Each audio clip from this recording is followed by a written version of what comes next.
A racist, corrupt cop shoved a black woman against the wall, slammed her hard without asking questions, without a second thought, not knowing she was a federal agent, not knowing she had the authority to destroy him if she wanted. And what she did next, left the entire precinct speechless, left him staring at the floor, pale, sweating, begging. Because in a matter of minutes, the story flipped. What began as humiliation turned into revelation, and what he thought was just another act of unchecked violence turned into a lesson that would follow him for the rest of his life. It all happened outside a rundown corner store in a low-income neighborhood. Early afternoon, sun scorching the concrete, helicopters humming somewhere overhead, children playing a few blocks down without realizing history was about to be made on their street. She was there on federal business, confidential, serious, unrelated to local police, but when she saw a teenager being violently shoved against a squad car by two officers, her instincts kicked in. She stepped in. Calm, professional, authoritative. But they didn't listen. They didn't care. One of them, him, just saw a black woman in expensive clothes telling him how to do his job. He saw a challenge. And that challenge, in his mind, needed to be handled the way he always handled things, with power, force, and zero accountability. "Back the hell off, lady," he barked, not even turning fully to face her. She stood firm. "You're violating his rights." He's not resisting. He turned.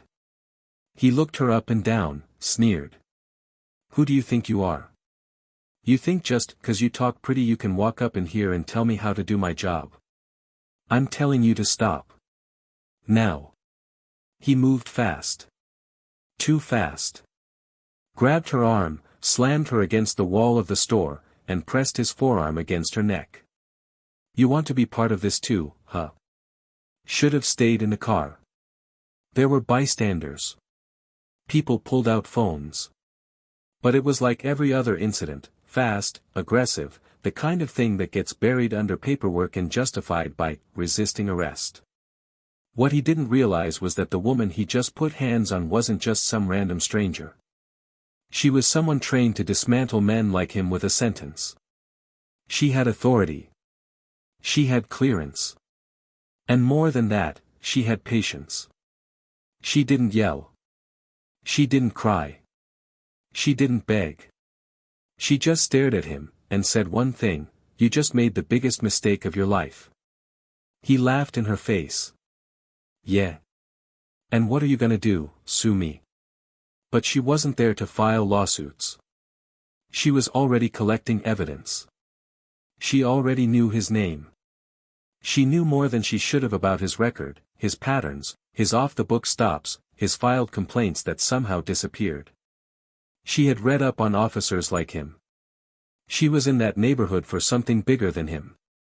But the moment he put his hands on her, he became part of something much, much bigger. What he didn't know was that she was already investigating corruption inside his precinct. That she had been building a case for over 6 months. That his name had come up before. That she had avoided going after him directly to preserve her cover, until he gave her every reason, on camera, in front of witnesses, in broad daylight. And still, in that moment, she chose not to expose it right away. She let him finish. Let him run his mouth. Let the rage pour out of him like poison. Because sometimes justice tastes better when served slow. Later that day, everything changed. He came back to the station bragging. Called her another hood queen who thought she was special. Laughed with his buddies. Said she looked scared. Said she'd learn her place. And then the phone rang. Then his chief walked out pale, sweating, holding a file. Then the internal affairs officer showed up. Then his badge was taken. And then, with everyone watching, she walked into the building, not in handcuffs, not escorted, but with authority. Calm. Composed. Carrying the exact same look she had given him when she said he'd made the biggest mistake of his life. Now he was the one against the wall. Now he was the one choking on fear.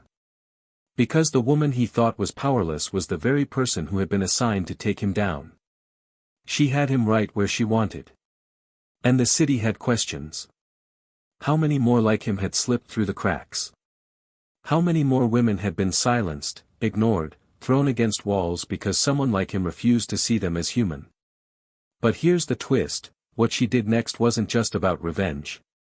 It was about something deeper. And that's what no one saw coming. Because she didn't just end his career. She changed the way the entire city viewed justice. She sparked a ripple effect that exposed years of buried complaints and hidden brutality. And in doing so, she forced people, real people, to face what they'd been too comfortable to acknowledge. But there's one question still left unanswered. Why didn't she expose him right there, in the moment? Why did she walk away, quietly, with just that one sentence? What was she really waiting for?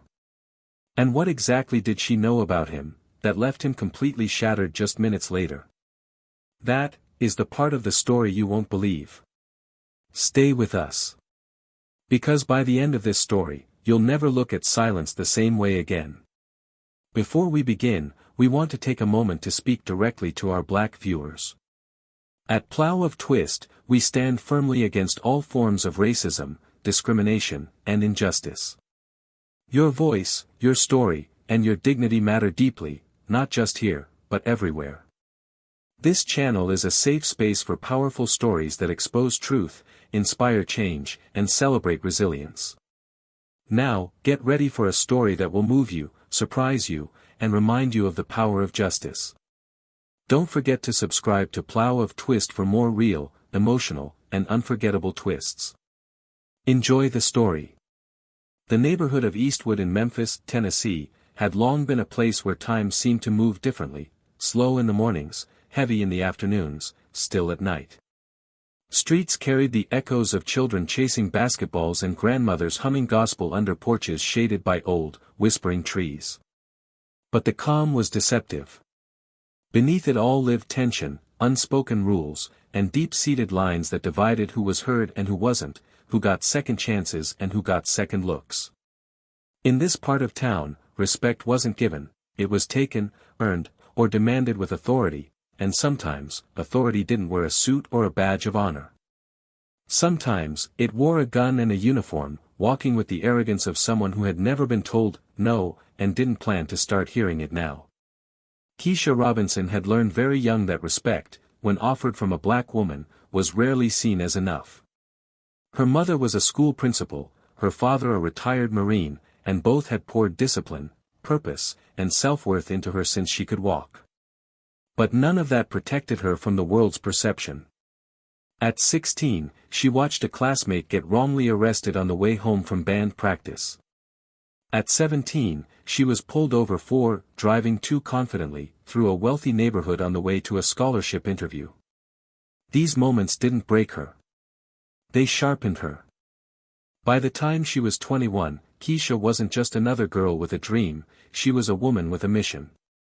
She joined the military first, to learn control and resilience. Then came the FBI. The Bureau didn't intimidate her. It challenged her. It gave her the structure, the power, and the legal weapons she needed to stand toe-to-toe with men who thought they could write the rules as they went. But Keisha wasn't about vengeance. She was about justice. And justice took patience. She wasn't flashy. She wasn't loud. Keisha moved like a current, silent, purposeful, unstoppable. Her files were always complete, her targets always precise. She could deconstruct a criminal enterprise in 6 months flat, and still find time to visit her father's grave every Sunday before cooking dinner for her younger cousins. The people who worked with her either respected her or feared her, but no one ever underestimated her twice. Not until that afternoon on Stratford Avenue, when everything she was, everything she had built, was reduced to nothing more than her skin. Officer Brent Callahan had been wearing the badge for over 15 years, and in that time, he'd built a reputation that was both praised and whispered about. To some, he was a no-nonsense enforcer, who kept the streets clean and the punks in check. To others, especially in the black community, he was the one you hoped didn't show up when you called 911. His record was technically clean, but anyone paying attention knew there were stains buried under bureaucracy and silence. Complaints got lost, videos got corrupted, and statements were always misunderstood. He had a way of making people regret speaking up. His confidence came not from bravery, but from impunity. He had never been punished for overstepping, never been told to stand down, and he had no intention of starting with Keisha Robinson. That afternoon, Callahan had been responding to a vague shoplifting report at a corner store that barely stayed afloat. It was the kind of place that sold expired milk and stale chips but stayed open because people had nowhere else to go. A teenage boy stood pressed against the hood of the squad car, backpack open, hands shaking. No weapon. No stolen items. Just suspicion. His crime? Looking nervous near a rack of lottery tickets. Callahan, irritated, already decided guilt before even asking the boy's name. That was when Keisha, dressed in civilian clothes and walking from her parked car, caught the scene unfolding. She had been nearby investigating a completely different case, unrelated to local law enforcement, and had stopped to grab a bottle of water. But what she saw outside the store turned her steps into steel. She didn't flash her badge. She didn't need to. Her voice was enough, firm, steady, unmistakably authoritative. She addressed Callahan with calm precision, stating the boy's rights, the observable facts, and the lack of probable cause. But Callahan didn't care. The moment she opened her mouth, he didn't see a federal agent. He saw defiance. And he hated defiance in women like her. He didn't ask for credentials. He didn't ask who she was. He just reacted, grabbed her by the wrist, turned her sharply, and slammed her against the graffiti-scarred wall of the corner store. The sound of her back hitting brick was sharp, and several people nearby gasped. Cell phones were raised, but not fast enough. Callahan pressed his forearm across her collarbone and leaned in with venom. "You want to be part of this too? Should have stayed in the car." Keisha didn't flinch. Her eyes didn't blink. She looked at him like a surgeon examining a tumor. And though her body was pinned, her voice remained cold and clear. "You just made the biggest mistake of your life." But at that moment, he was deaf to the weight of her words. He was too far inside his own certainty, too drunk on power, too blind to consequences. He let her go only when his partner, a younger officer with hesitant eyes, touched his arm and muttered that maybe this had gone too far. Keisha stood up, adjusted her coat, and walked away without another word. No yelling. No threats. No badge flash. She walked as if the moment hadn't just happened, because in her mind, it was already being filed away as evidence. The next day, everything still looked normal on the surface. Callahan filed a report painting himself as the victim of interference.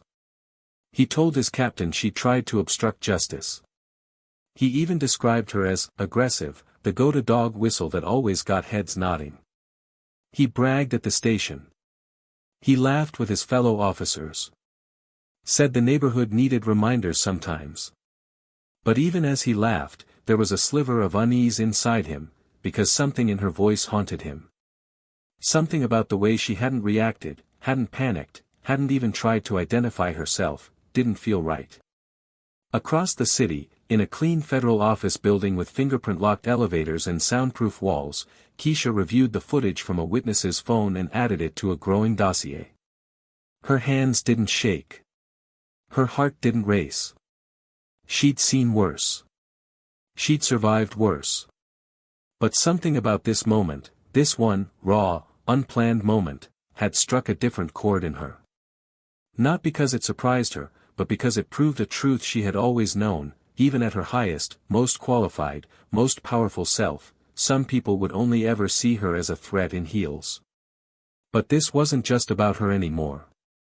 This was about a system that had given men like Callahan the green light for too long. A system she had studied from the outside and now navigated from the inside. And now, it was personal. What he didn't know, what he never imagined, was that Keisha had already been investigating internal corruption linked to several officers in his precinct. His name had come up more than once, always dodging direct accountability through falsified reports, buried complaints, and silent settlements. She had hesitated to go after him directly to avoid tipping off others involved. But now, the game had changed. Her patience wasn't silence. It was strategy. And the humiliation he thought he'd inflicted on her was the final piece she needed to connect every rotten thread. And still, she wasn't in a rush. Because real justice, lasting justice, wasn't about headlines. It was about impact. Keisha didn't want him suspended. She wanted every person who enabled him to face the mirror. She wanted the city to see what it had been ignoring. She wanted to make sure that the next girl, the next boy, the next black voice silenced or shoved, wouldn't be another name forgotten.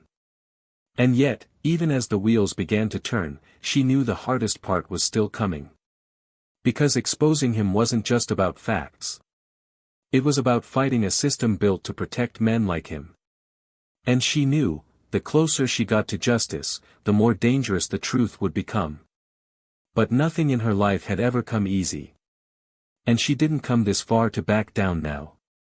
It began with a silence that stretched too long. At the Memphis field office, where federal agents moved like clockwork and even whispers had weight, Keisha sat alone in a soundproof interview room, the overhead light casting a soft glow over the scattered files in front of her. The video clip played on loop on her government-issued tablet, 12 seconds of grainy footage showing Officer Brent Callahan shoving her against the wall, a few voices in the background gasping, and then the unmistakable sound of her voice saying what had already become prophecy. She had watched it a dozen times now, not to study his actions, she remembered them perfectly, but to hear her own tone. There was no rage in her voice, no panic. Just purpose. That calm was the weapon. And that weapon had now become her strategy. Her supervisor, Special Agent Daniels, was the only one in the bureau who knew the full extent of her investigation into local law enforcement corruption. He entered the room quietly, leaning on the doorframe as he watched her. "You sure you still want to do this your way?" he asked, his voice carrying a low concern laced with respect. Keisha didn't look up. "There's no other way that ends with all of them exposed," she said. "If we go public now, we get him, maybe one or two more. That's not enough." Daniels nodded slowly, rubbing his beard. "Then we stay patient.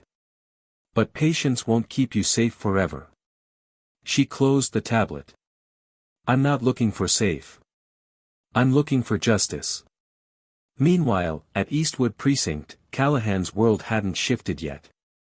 He still moved with the same puffed chest and clipped sarcasm that marked his identity. If anything, the incident had inflated his ego. He laughed about it in the break room, imitating Keisha's voice, twisting it into something weak and theatrical.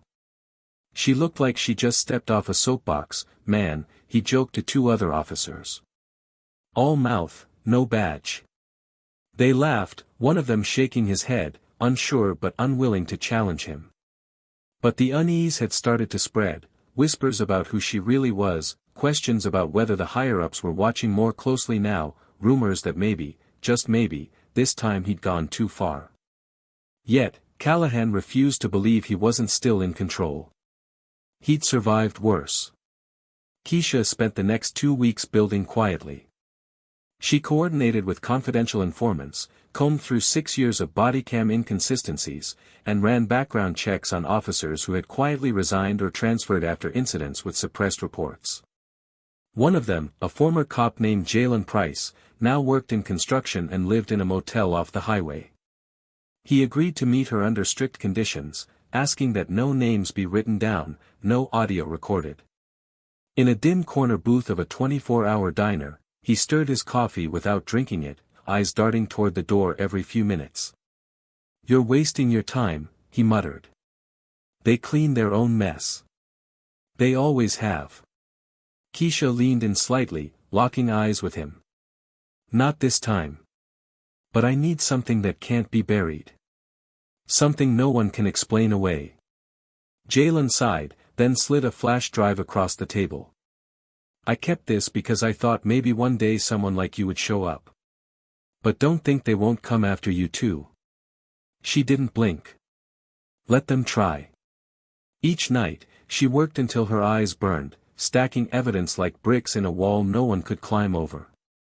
She found patterns, arrests that never resulted in charges, complaints that never led to discipline, internal memos altered with just enough plausible deniability to fool the public. And at the center of it all, Callahan. He wasn't just a rogue cop, he was a conductor in a network that protected itself from the inside. And the more she uncovered, the more dangerous her mission became. Her aunt, Angela, who had raised her like a second mother, started noticing the late-night calls, the long stares over dinner. "Whatever you're carrying," she said softly one evening, "don't let it swallow you." Keisha smiled but said nothing. Her aunt didn't need to know. No one did. This wasn't about her personal history anymore. This was about every young black boy thrown to the ground for existing, every woman dismissed when she spoke, every mother who prayed her son came home alive. It was bigger than her. Then, the pressure began. Subtle at first. A parked car outside her apartment with tinted windows that didn't move for hours. A voicemail from a blocked number, "You should stop digging before something finds you." Her car alarm went off 3 times in one night. But still, she pressed forward. Because fear had no place in her resolve. She took it as confirmation that she was getting closer. Back at the precinct, Callahan was summoned for a routine performance review, something that hadn't happened in nearly 2 years. He found the questions pointed, the mood colder. His captain, usually quick with jokes and small talk, barely made eye contact. "You ever have any unusual run-ins recently?" the captain asked. Callahan shrugged. "Define unusual." The captain leaned back, arms crossed. "Let's say, with someone you didn't know was someone." There was a beat of silence before Callahan smirked. "If this is about that woman," the captain cut him off. "It is." That was the moment the smirk faded, just slightly. Later that day, one of his friends on the force handed him a printed email. It was a routine briefing, an internal notice of an FBI task force being assigned to the city for an unrelated investigation into organized corruption involving public officials. But under the recipient list was a name he recognized. Her name. Callahan stared at it for a long time, suddenly aware that the ground beneath him was shifting. Still, he couldn't believe it. No way she had that kind of power. No way this would come back on him. Keisha kept pushing. She met with community leaders behind closed doors, warning them that things might erupt soon and asking for their support when the truth came to light. She coordinated with journalists she trusted, feeding them pieces of the story with no names, just enough to prepare the public for the storm. She was playing chess while everyone else played checkers, and the board was almost full. But even as the walls began to close in on Callahan, his ego wouldn't allow him to see it. He tried to call her bluff, showing up uninvited at a city council meeting where she had been scheduled to speak in a private session. He walked past the security checkpoint with his badge, caught sight of her waiting in the hallway, and approached with false casualness. "You know," he said, "you're playing a dangerous game." She didn't look at him. She adjusted her blazer and replied, "It's only dangerous if you have something to hide." His voice dropped. "You don't scare me." She finally turned to meet his eyes. "I'm not trying to scare you. I'm trying to end you." That moment marked the beginning of the end, though neither of them said it aloud. In the following days, Internal Affairs opened a quiet inquiry, and Keisha was invited to submit sealed testimony. She didn't rush. She waited until every piece was in place, every timeline, every report, every witness willing to speak now that they knew they weren't alone. Her case was airtight, her strategy unbreakable. And yet, she felt the weight of what was coming. This wasn't just about Callahan. It was about an entire structure. And the blowback would be seismic. On a rainy Thursday afternoon, she stood at the top of the courthouse steps, watching a black SUV pull into a side entrance. Inside was Callahan, summoned for a deposition he didn't yet know would be recorded and leaked. The city was quiet, as if holding its breath. The media didn't know yet. The public hadn't seen what was about to be revealed. But Keisha knew. She knew that what was coming wasn't just a reckoning. It was a shift. And Callahan was about to feel it in a way he had never felt anything before. But what Keisha was truly about to do, what would leave not just the precinct, but the entire city, stunned, hadn't happened yet. And when it did, no one would be ready. The day Brent Callahan was brought into the Internal Affairs conference room didn't start with a siren or a knock, it started with silence. A silence thick enough to stir the air. He sat at the long rectangular table, his fingers tapping lightly on the smooth surface as the clock above ticked toward what he assumed would be just another procedural farce. He'd sat through these before. He knew the drill: say little, deny everything, act insulted. Usually, it ended with a pat on the back and a nod from someone who'd worked the force as long as he had. But today was different, and somewhere deep inside, he could feel it. He noticed how the room didn't buzz with casual talk, how the IA agents barely looked him in the eye. There was no coffee offered, no folder placed neatly before him. Just the sound of a door closing behind him, and the unmistakable click of a lock. He turned slightly. Keisha Robinson entered the room with slow, deliberate steps. She wore no badge on her hip, no gun in sight, just a tailored blazer and an expression so calm it chilled the air. She sat across from him without saying a word. Behind her, two high-ranking IA officers remained standing. Callahan let out a short laugh, masking the unease building in his chest. "This is a bit dramatic, isn't it?" he said, trying to keep his voice level. "You guys dragged me in here for a little scare tactic." Keisha didn't flinch. She opened a black folder and slid a document across the table. "This is a sworn deposition from Jalen Price," she said, her voice low and steady. "Details an off-the-books arrest in 2019 involving a teenage suspect who ended up with a fractured jaw. No charges were filed. The report was never entered into the system." "You signed it, Brent." Callahan glanced at the paper, scoffing. "He's a disgraced ex-cop. His word doesn't mean a damn thing." Her hand didn't move. Her gaze didn't shift. "It does when it's supported by 2 body cam files that were never submitted. We recovered them from a corrupted server. Funny thing, both were flagged system error. Same night. Same shift." She paused. "Same officer." Callahan leaned back, arms crossed, but the smirk he tried to form refused to stick. "So what, now you think I'm the bad guy in every story," he muttered, sarcasm crumbling at the edges.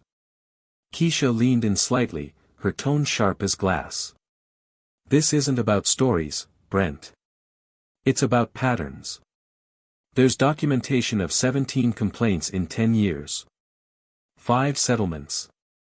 3 internal memos instructing supervisors to monitor behavior, none of which led to discipline. You weren't lucky. You were protected."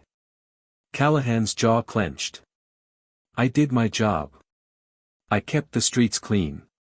"You terrorized the streets," she said, not raising her voice. "You hurt people because you could, and you knew the system would cover you. But you made a mistake with me. Not because I'm special. But because I had time. I had tools. And I had nothing left to prove." The officers behind her stepped forward, placing a laptop on the table. One of them pressed play. A video began, grainy but clear, the moment Callahan grabbed her, slammed her against the wall, pressed his arm into her throat. But what followed was new. A second angle. A security camera from the store across the street.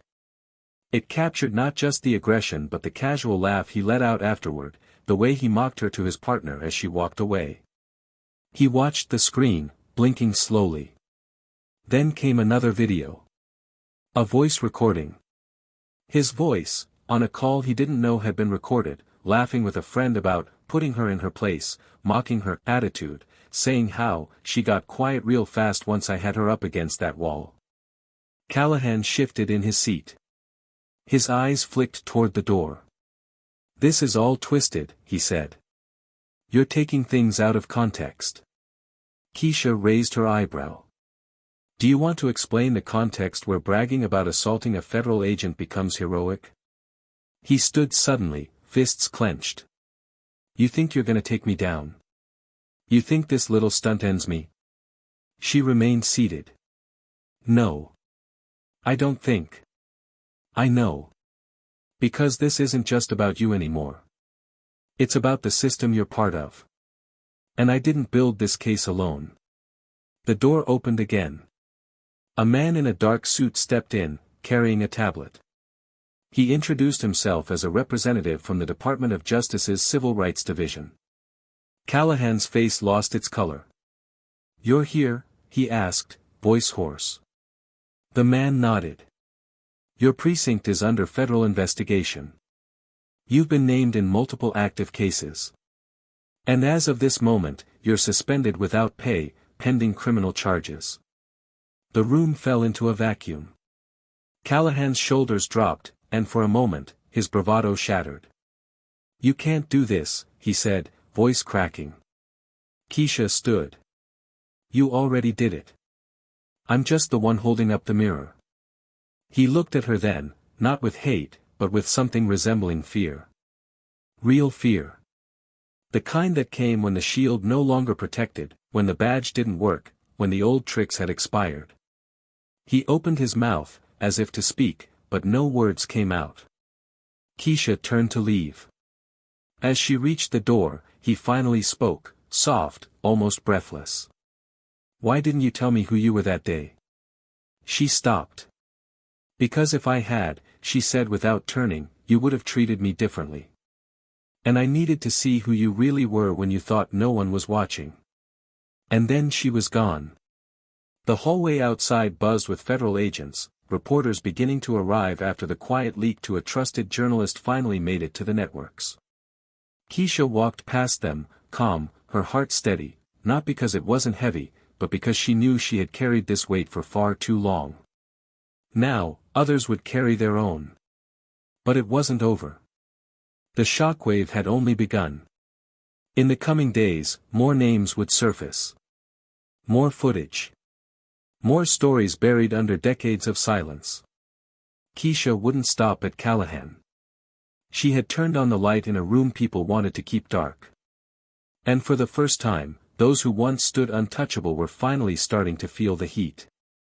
The fallout didn't happen all at once. It moved like a slow-moving storm, creeping through the Memphis Police Department one department at a time, swallowing silence, peeling back layers of rot that had gone untouched for years.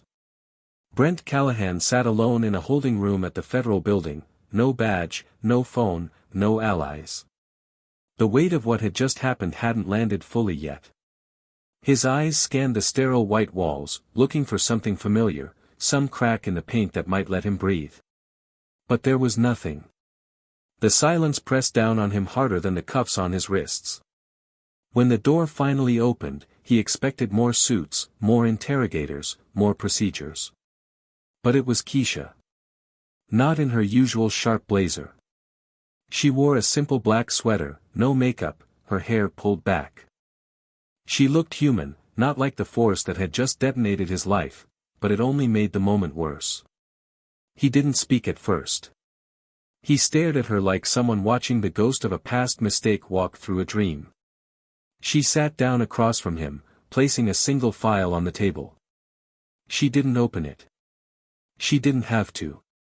Callahan let out a breath. Is this supposed to be part of the process? Keisha shook her head slowly. There is no process left for you. This is mercy. He leaned forward, his voice hoarse. You think I'm the only one? You think what you did today ends this? You just made enemies you don't even see yet. She blinked once. Good. Let them come out. I want to see their faces. He looked away, shame creeping into the corners of his eyes. You think I woke up one day and just decided to be this guy? You think I haven't been told since day one that I had to be harder than them, rougher, faster, or they'd bury me? Keisha's voice cut through him. You were never hard, Brent. You were protected. And you used that to crush people who couldn't fight back. I was trying to survive, he snapped, his voice breaking. You think I had choices? You think they weren't watching me too? I did what I had to do. She leaned in, locking eyes with him. You used your fear as a weapon. You made choices. Every shove, every false report, every time you laughed in the face of someone begging for decency. You weren't surviving, Brent. You were feeding off power. And now you're mad that someone finally took it away. Callahan dropped his gaze, fingers trembling as he rubbed them against each other. You don't know what it's like to wear that uniform. To walk into neighborhoods knowing no one trusts you, that they look at you like you're already the enemy. Keisha nodded once. No, I don't know what that's like.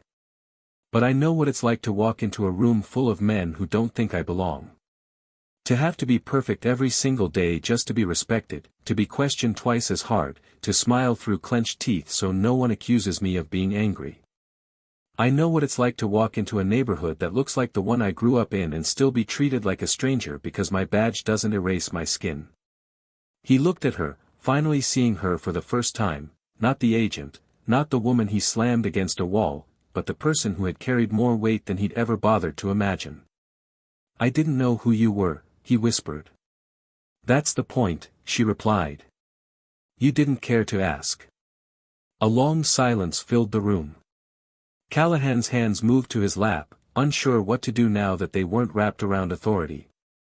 What happens now? He asked quietly. She opened the folder, flipping through pages until she found one and slid it across to him. This is a full confession from your partner, Jackson.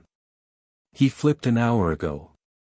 Gave up every detail, your fake reports, the planted evidence, the unrecorded stops. He told us about the locker behind the boiler room. We already found it. Callahan's eyes widened, blood draining from his face. He wouldn't, he did. Callahan leaned back, breathing heavier. They're going to come for me, he muttered. If this goes public, if all of this hits the news. I'm a dead man. Keisha stood, slowly gathering the folder. That was always a possibility. The difference is, now you're just scared. The people you hurt, they lived scared every day. He looked up at her, desperate. Why are you here, really? This isn't about charges. This isn't about justice. You got that already. So why come in here? To rub it in my face. She paused, her voice softening, not with forgiveness, but with clarity. I came because you're the first domino. I wanted to see what it looks like when the silence breaks. And I wanted to remember that even monsters have faces. Because the work ahead, it's bigger than you. And I can't afford to forget who I'm fighting. He didn't respond. He just sat there, a man who had lived his entire career being feared, now stripped of every shield he'd once hid behind. As Keisha left the room, she passed through the narrow halls where more agents moved briskly, prepping files, collecting statements, processing arrests. She moved past other officers who avoided her eyes, unsure whether to admire her or fear what she represented now. Some nodded. Others stood frozen. No one dared speak. Outside, the sky was beginning to dim, storm clouds gathering in the distance, the air heavy with the weight of change. But Keisha didn't mind the storm. She welcomed it. Her phone buzzed. It was Angela, her aunt. The text was simple, you did it.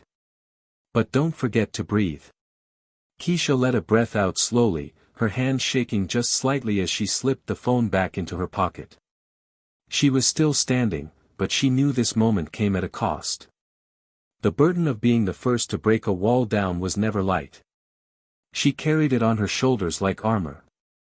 At a press conference held later that evening, the chief of police read from a prepared statement, eyes tired, voice stiff.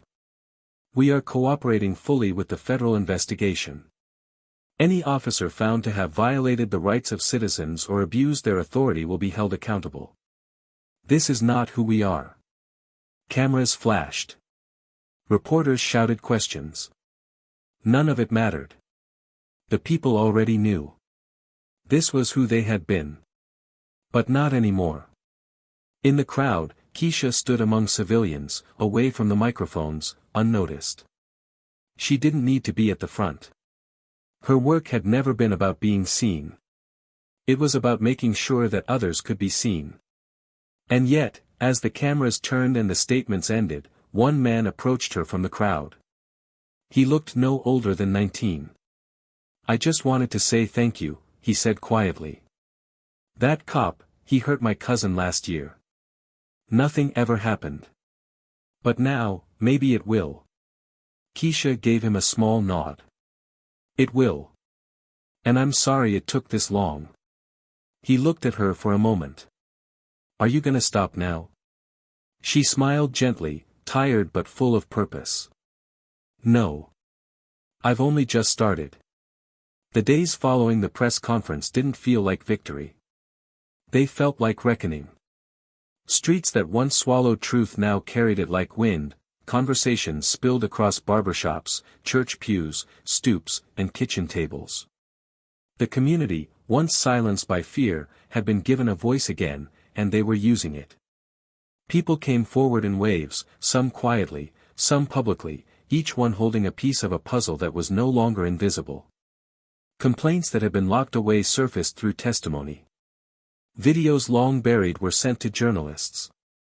What had once felt impossible, exposing the full scale of corruption, was now unfolding in real time, a domino effect ignited by one single act of defiance.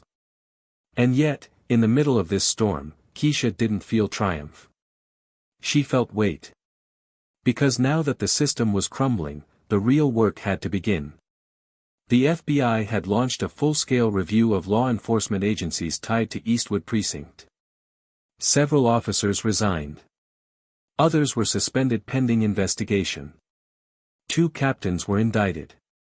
But what no one expected, what even Keisha hadn't anticipated, was how deeply the rot had spread. It wasn't just Callahan. It wasn't just the names on the files she had gathered. There were judges who turned blind eyes, clerks who misplaced paperwork, supervisors who deleted body cam footage under the excuse of technical malfunctions. And with each new revelation, the public's anger grew louder, sharper. Protests surged again, not with fire but with focus. They held signs with names and dates, demanded transparency, demanded justice that didn't stop with scapegoats. And the city, for the first time in a long time, couldn't look away. Keisha found herself sitting in front of an ethics committee panel, not as a target but as a key witness. The room was filled with people in suits, but this time they didn't look down at her. They listened. She gave them names, dates, documents, patterns. And when one senator asked if she believed the justice system could be fixed, she didn't offer false hope. She said it needed to be rebuilt, not from the top down, but from the inside out. She was clear, controlled, but the exhaustion in her voice wasn't missed. They saw what it cost her. One evening, after hours of testimony and press follow-ups, she returned to her apartment to find Angela waiting with 2 bowls of soup on the table. They ate in silence for a while before Angela finally asked, "How long do you think this will take before it feels finished?" Keisha paused, staring into her bowl. "I don't think it will ever feel finished," she said quietly. "We're not erasing what happened. We're just making it harder to repeat." Angela reached across the table, squeezing her hand. "That's enough. For now, that's enough." But not everyone felt the same. Among the officers who hadn't been formally charged yet, tension simmered. Some felt betrayed. Others were in denial. And then there were those who blamed Keisha personally for dismantling the safety net they'd taken for granted. Anonymous threats began to surface again, not like before, not as intimidation, but as desperation. A letter slid under her door with the words, "You don't belong here." Another message spray-painted outside her building, "Traitor to the badge." Yet, she refused to be shaken. If anything, the hostility only affirmed that what she had done mattered. Then came the request she didn't expect. A group of black officers, men and women who had watched from the sidelines for years, quietly keeping their heads down, asked to meet with her. They gathered in a modest community center after hours, away from cameras. There were no speeches. Just a circle of tired but determined faces. One of them, a woman who had worn the badge longer than Keisha had been alive, spoke first. "You did what we all talked about doing. But none of us ever believed it would work." Another added, "You put everything on the line. We know what that means. And we're ready to stand beside you now." For Keisha, that meeting changed something. It wasn't validation she needed, it was clarity. Because the deeper she'd gone into this fight, the more alone she had felt. But now, she saw she hadn't been alone. Others had been waiting for a spark. And she'd been it. Meanwhile, Brent Callahan remained in federal custody, awaiting trial. The evidence against him was overwhelming, and his legal team scrambled to build a defense that wouldn't collapse under the weight of video, testimony, and digital records. But in his jail cell, the fight was gone. He didn't write statements. He didn't ask for special favors. He sat with his head low, replaying in his mind the moment Keisha told him she wanted to see who he was when he thought no one was watching. That moment haunted him. Not because of the humiliation, but because it was the first time someone had seen him completely. Not as a cop. Not as a threat. Just as a man who made choices. And now he had to live with them. One night, a public defender visited him and asked if he wanted to write a statement for his hearing. Callahan hesitated. Then he said something the attorney didn't expect. "I don't want forgiveness. I want her to know I finally see what I did." He began to write, not a speech, not a plea, but a confession. Honest, raw, without defense. Whether the court would accept it or not, he didn't care. It wasn't about court anymore. Keisha received that letter a week later. She didn't open it right away. She sat with it for 3 days on her desk, unsure whether she even wanted to know what he had to say. But eventually, she opened it, not out of curiosity, but to close the loop. The words inside didn't ask for anything. They didn't shift blame. He wrote about the boy he was before the badge, how the job had become a shield for all the fear he never addressed. He wrote about power, about how easily it became poison. And at the end, he wrote, "You didn't destroy me. You exposed me. And maybe now I can finally face myself." She folded the letter and placed it back in the envelope. She didn't feel sympathy. But she did feel something unexpected, release. Not for him. For herself. Because his words didn't change the past. But they reminded her that truth mattered. Even when it came late. As the weeks stretched into months, the investigations expanded. Policies were rewritten. New oversight committees were formed. Keisha was offered a new position in the Bureau, Senior Advisor for Civil Rights Enforcement.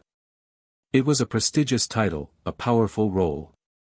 But she hesitated. Because what mattered most to her wasn't titles. It was impact. One evening, she returned to the same corner store where it all started. The graffiti was painted over.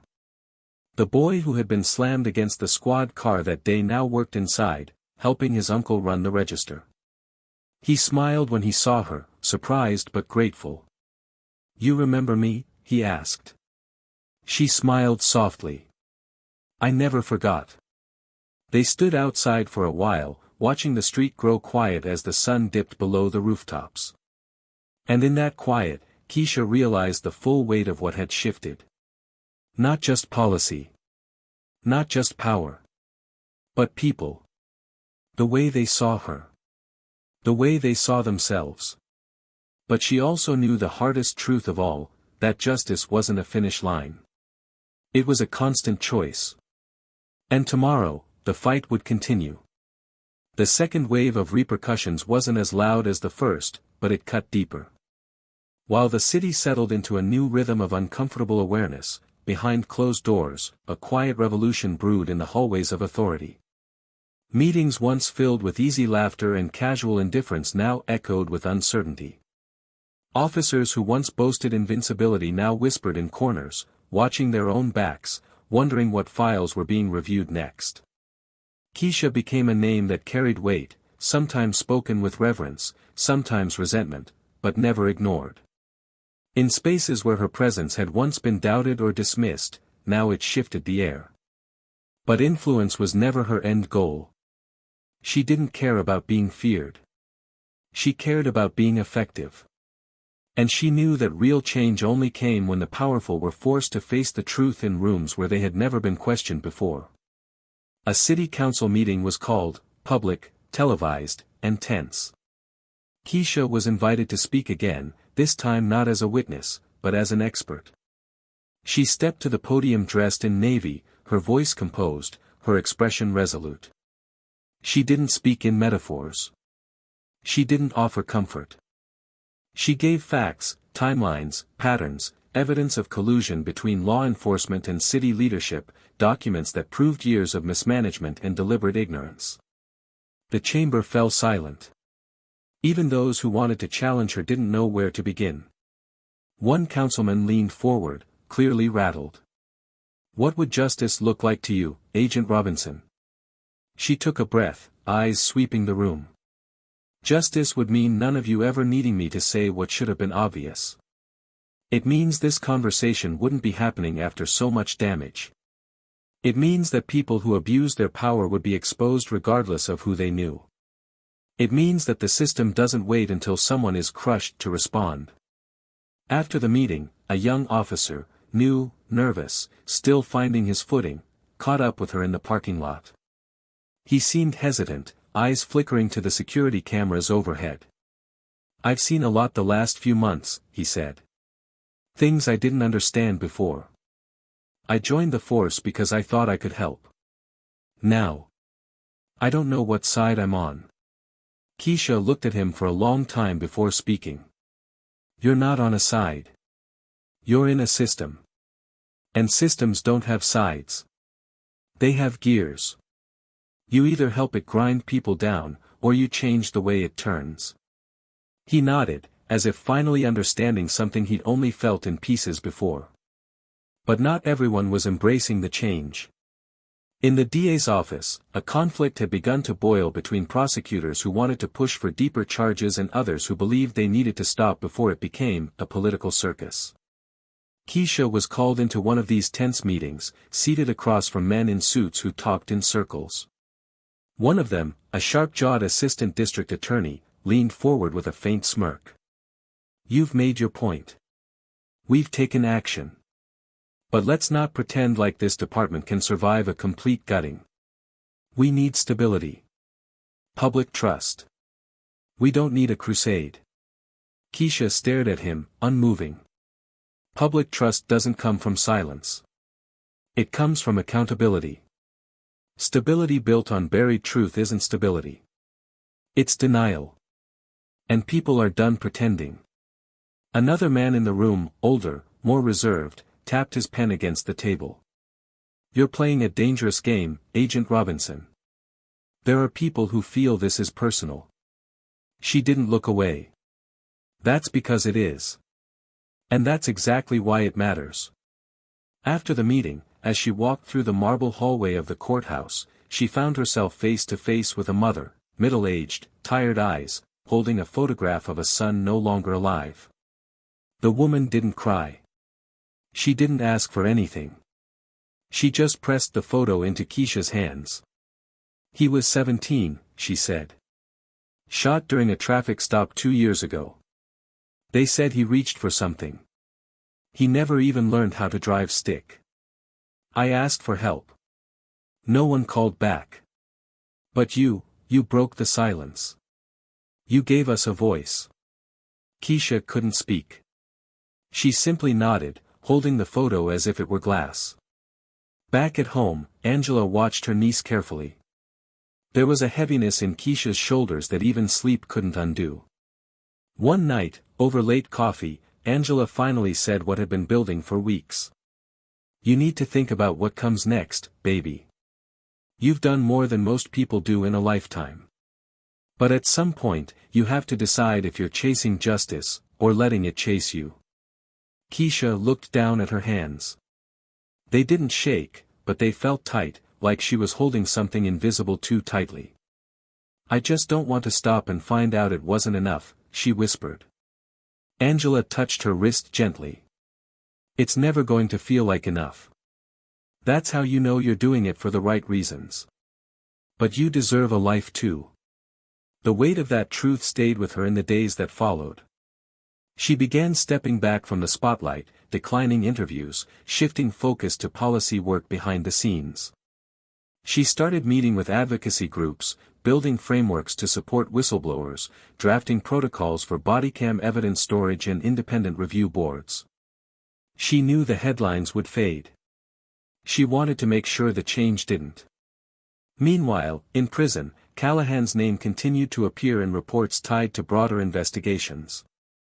Other officers who had once stood by him now offered his name to protect their own futures. He became a symbol not just of what had gone wrong, but of how deeply that wrong had been allowed to root itself. And while the legal process moved slowly, there was no mistaking the shift. For the first time, Memphis wasn't burying the story. It was facing it. One afternoon, Keisha was invited to a closed-session briefing with federal officials from Washington. The room was full of senior agents and civil rights experts. A man in a gray suit turned to her with a slight nod. "You've opened a door here. One we intend to keep open. We're looking to build a task force, national. We want you to lead it." The offer stunned her, not because of the position, but because of what it represented. It was more than a job. It was a signal that the system had finally acknowledged the value of what she'd done. But it also meant stepping further away from her roots, from the ground-level work that had always grounded her. She asked for time to think. That night, she walked through Eastwood again, past the church steps where children now sat eating ice cream, past the murals that had been painted to honor lives lost. She passed the store where everything began. The boy who once feared the police now waved at her through the window, confident, safe. The same corners that had once held tension now held conversations. It wasn't perfect. But it was healing. As she stood there, watching life carry on in slow, ordinary motion, she felt something she hadn't let herself feel in months: relief. Not because the work was over, but because it had finally begun. The air in Keisha's apartment that night was thick with unspoken thoughts. The city outside moved slowly, quieter now, as if even its chaos had paused to exhale. Keisha stood by the window, watching streetlights flicker onto sidewalks that used to feel like battlegrounds. Her mind wasn't on the awards she'd received or the headlines she'd quietly turned down. It was on a single envelope resting on her kitchen table, marked with the Department of Justice seal and her name typed in formal black. It wasn't just a letter. It was a choice. An invitation to lead a national task force that could reshape the very foundation she had spent her career confronting. And with it came the weight of stepping further away from the community she'd fought so hard to protect face to face. Angela sat at the table across from the envelope, nursing a cup of tea and watching her niece in that intuitive way only women who'd lived too much knew how to. "You keep staring at it like it's going to open itself," she said gently. Keisha turned slightly, managing a tired smile. "It kind of already has," she said, walking slowly toward the table. She didn't sit. She ran her fingers across the edge of the envelope, as if trying to feel what was inside without reading it. This would change everything," she added softly. "And not just for me." Angela nodded. "That's what makes it hard. Because it's not just about you anymore." "But baby, it never was it?" Keisha sighed. "I thought it might be, in the beginning. I thought maybe I could do just enough to fix the cracks. But the cracks go all the way down. She finally sat, folding her hands in front of her. If I say yes, I lose the ground level work. I lose being here. Being present. But if I say no, I might be closing the door on the only chance we've had in years to do this right. Angela leaned forward, her voice calm but firm. You're not the door, Keisha. You're the light they saw when no one else would shine one. That letter might be a path. But it's not the only one. The work you've done. It doesn't disappear because you step into a bigger room. It grows. Keisha let those words sit in her chest, feeling the familiar ache of responsibility pressing against her ribcage. She hadn't cried during the investigations, during the threats, during the trials. But tonight, alone with her aunt and that heavy silence, her eyes stung. I'm so tired, Angie, she whispered. And I don't know if I'm tired from fighting, or from feeling like the fight will never end. Angela stood, moved behind her, and wrapped her arms around her shoulders. You're tired because you care more than most people ever will. But caring doesn't mean you have to carry it all alone. Whatever you choose, you don't have to do it by yourself anymore.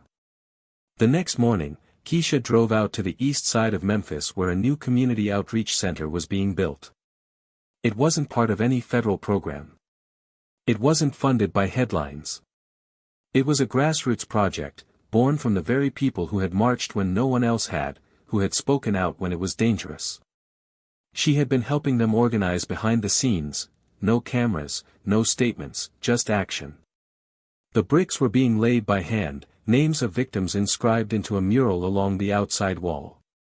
She walked through the lot, boots crunching over loose gravel, until she saw Malik, the boy from the corner store, painting alongside an older man who used to lead youth workshops before the precinct shut down his program without reason. He spotted her and lit up, dropping his brush. You came, he said, jogging over. I wasn't sure if you would after everything. Keisha smiled, brushing some dust from her coat. I said I would. And I don't break promises. Malik grinned, then got quiet for a second. They told me you might leave Memphis. That you got offered something big.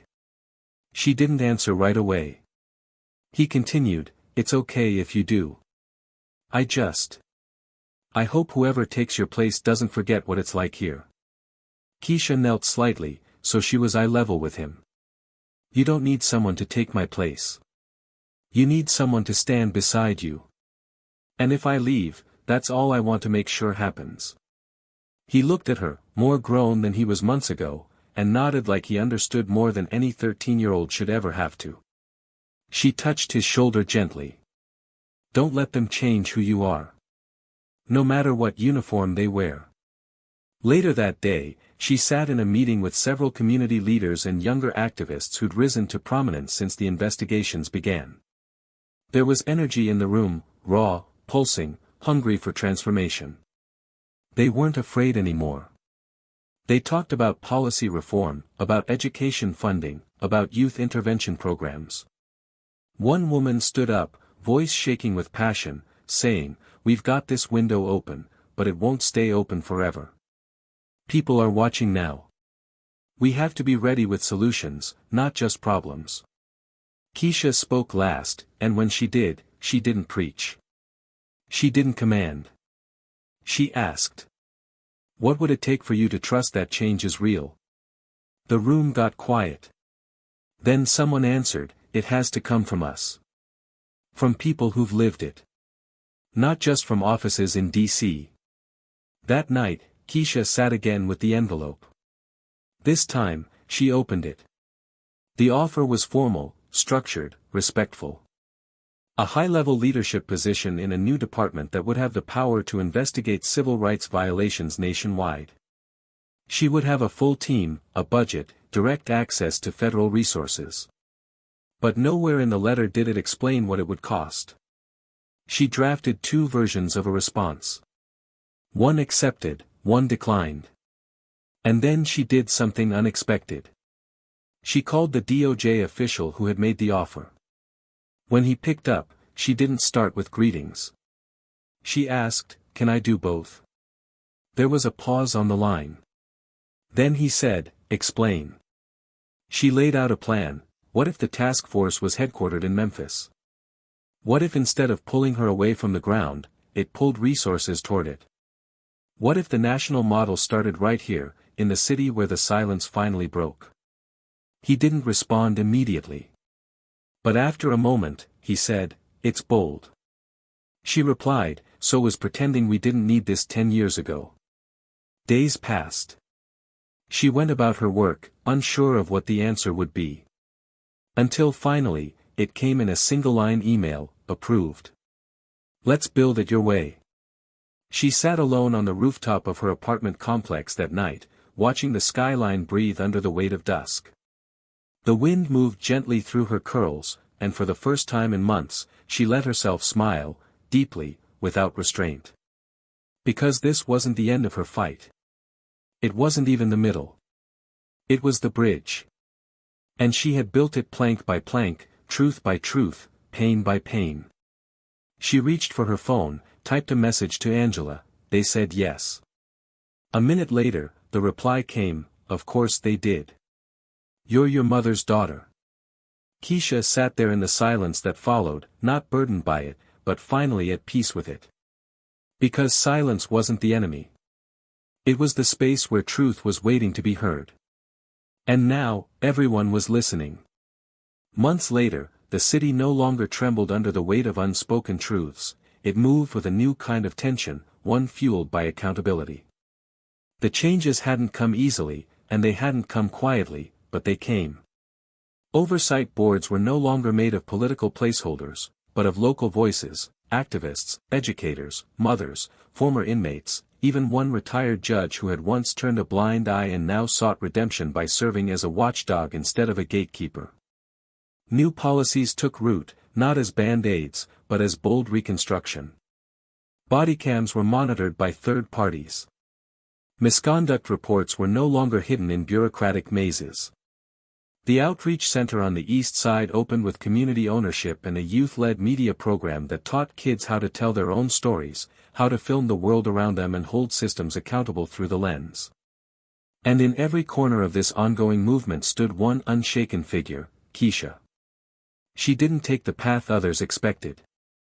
Instead of becoming a distant figure leading from behind a marble desk in Washington, she brought the power center to Memphis.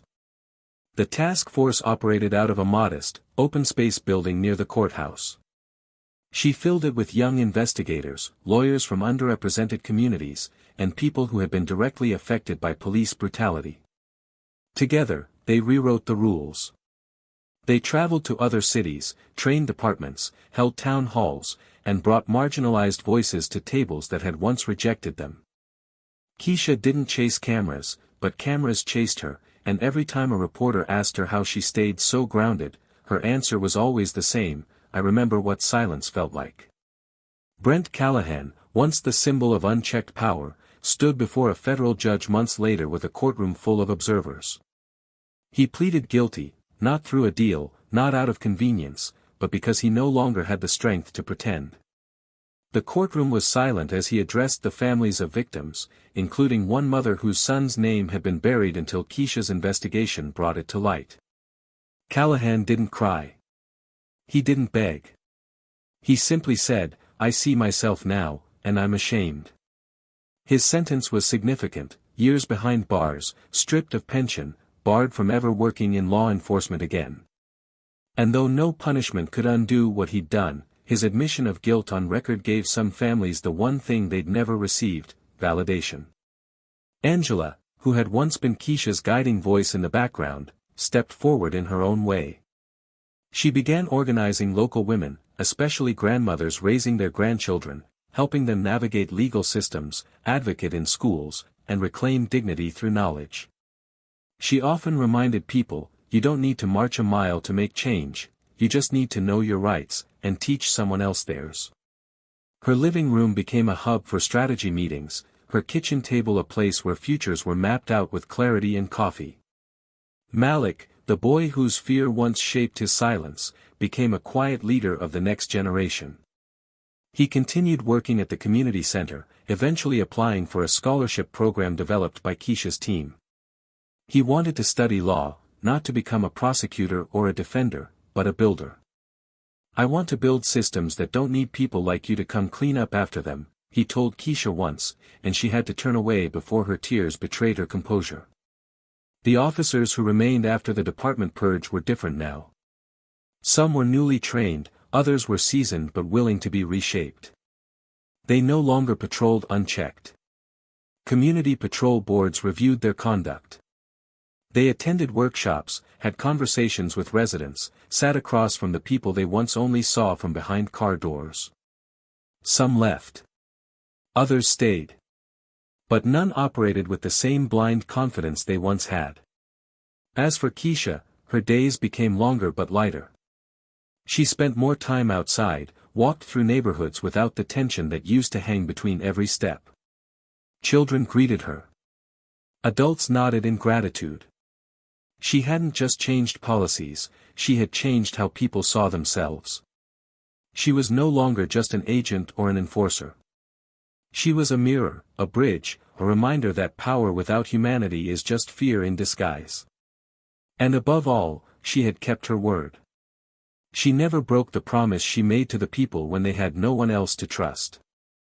Now, as this story comes to a close, take a moment to let it sit with you. Think about what it took for Keisha to do what she did.